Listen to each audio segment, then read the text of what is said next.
Okay, up next is Goblin Summoner, a deck building LitRPG written by Tracy Gregory. It is 662 pages, $3.99. It's available on Kindle Unlimited, and here's the author's description.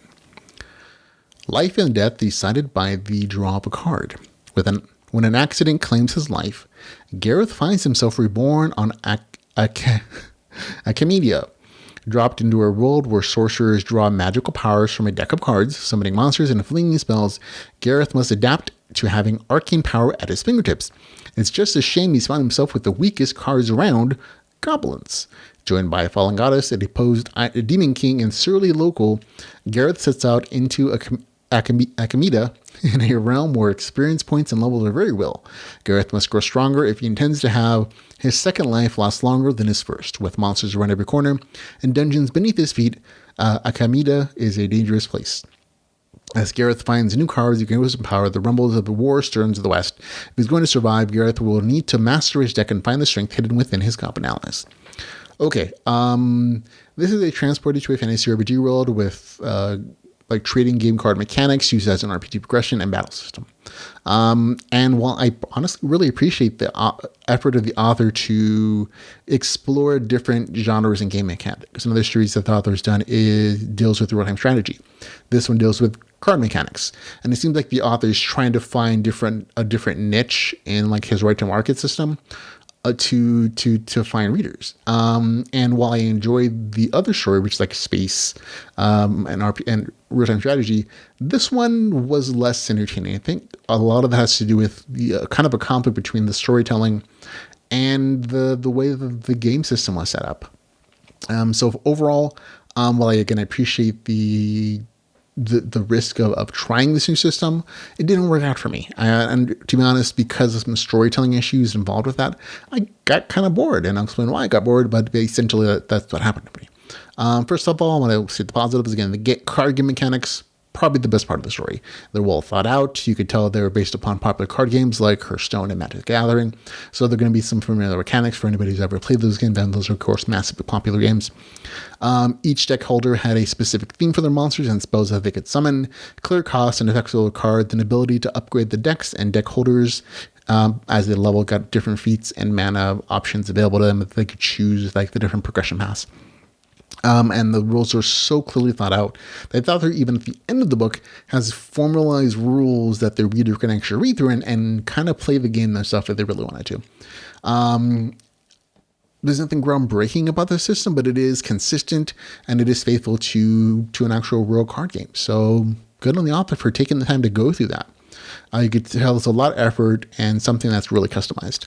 The action of the story, when it's not based upon the card system itself, isn't that bad. The larger scale stories towards the end of the story felt appropriately complex and like rushed and frenetic. So that's a plus.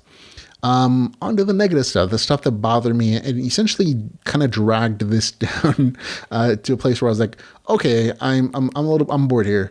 And the biggest thing is the fact that the story is really predictable, at least for me. For other people, not so much. There are a lot of other people who really seem to enjoy this. As of this recording, has like 20 reviews, mostly positive stuff. But for me, I could just see things happening kind of chapters ahead in advance. Like, this character is not going to die, and this one's going to come back as an ally, and this is going to be a betrayal, or this is going to, and the story wasn't surprising. There's nothing really pulling in this story that really surprised. I kept expecting and hoping for, rather, some interesting twist, an unexpected character death, some kind of surprise, but nope. And a lot of that has to do with kind of the way that the combat is set up when it comes to the card mechanics, the card game mechanics. There's an inherent conflict, for me at least, in the fundamental system, in that the card game system does not have a way to implement loss without the main character or the players or the characters essentially dying. And that was a problem for me, because it kind of said to me in the story, oh, and none of your main characters are going to die. So no matter what happens in the story, that there's never any risk, because you could see the main character wasn't going to die because he would have to have lost.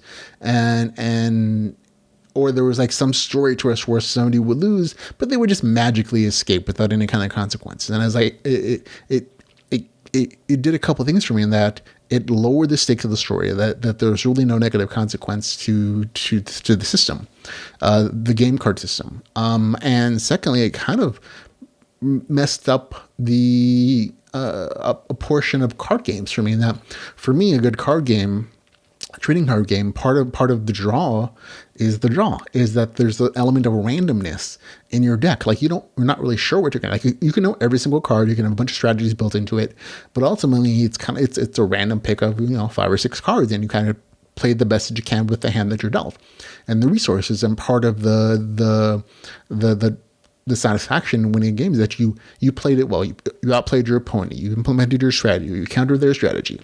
But there is an element of randomness that even if you have a really good deck, if you get a bad hand, you're SOL.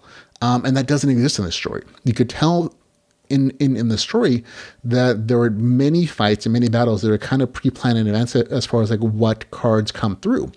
And because there is no story mechanic for the main character to lose without being murdered by an enemy potentially, if he loses, he can't lose. And so there's often like, a lucky draw where you get that super, uber rare card that magically kills all the enemies without a high mana cost. And that happens more than once. And he gets a great combo, or like you can tell like a hand is specifically drawn to highlight a weird feature or characteristic of that particular deck, to kind of show off a gameplay mechanic instead of actually being a random draw. And so those things kind of felt like, those fights are pre-scripted to a degree. And if I couldn't tell if it was wonderfully done where it's like, it felt random, great, but this didn't. And so that for me really drew down my enjoyment of the story, because I could tell that these fights were pre-scripted, like the main character wasn't going to lose. So there was no tension in the story from those battles, and they became predictable and boring. And because those elements were predictable, a lot of the rest of the story was very easily to predict and say, this is going to happen, this and this and this, and you're not going to kill these characters because you're going to use them later. They're too quirky, and you're underpowering this character, for some reason because you're going to use them later.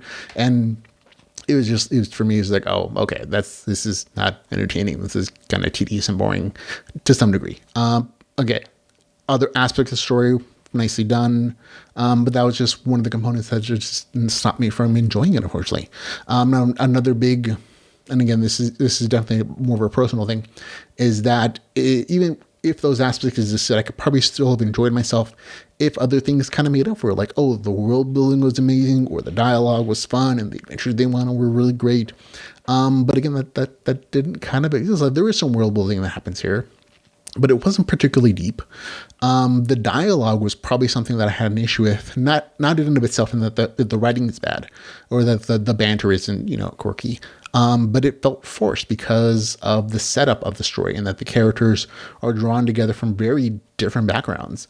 But it was like the instant they come together, they're super friendly and they're super quirky and they're bantering back and forth. And it just doesn't make sense when one character, the main character, is from Earth and he's transported here after he dies.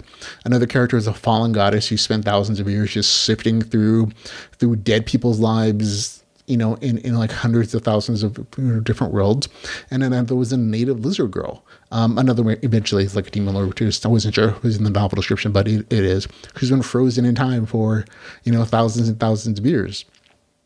And so they have very different backgrounds, but they just magically happen to mesh together and have like witty, bantery conversations. Based upon, and they seem to have the same cultural references. And it just felt forced, unfortunately, for me. So I couldn't get into it because I couldn't look past that point, because, and this is one of the storytelling things, there wasn't enough time given to develop their backstories or give them some commonalities to build those relationships on. So they just instantly had magical friendships and it didn't feel earned. And so for me, that was kind of a negative draw as well. So because of those issues, overall, again, while I appreciate the author trying a new game mechanic, it wasn't enough to make the story entertaining. I didn't dislike the story. I didn't have any negative feelings for it. There were just story issues that stopped me from enjoying it. Eventually, got bored with it, even though I'm like, okay, this is the next battle, and then finishing it all the way through and kind of appreciating how the story is building up is fine. But again, by that time, I'm like, oh, okay, I've kind of lost interest in it because I'm kind of bored with it. So for me, gets a score of 5 out of 10. Again, not necessarily a negative review, just I got bored with it. Other people didn't. That's perfectly fine. Always go check these things out for yourself if you think you're interested in it. That's Goblin Summoner, though, for me, a deck building LitRPG with a score of 5 out of 10.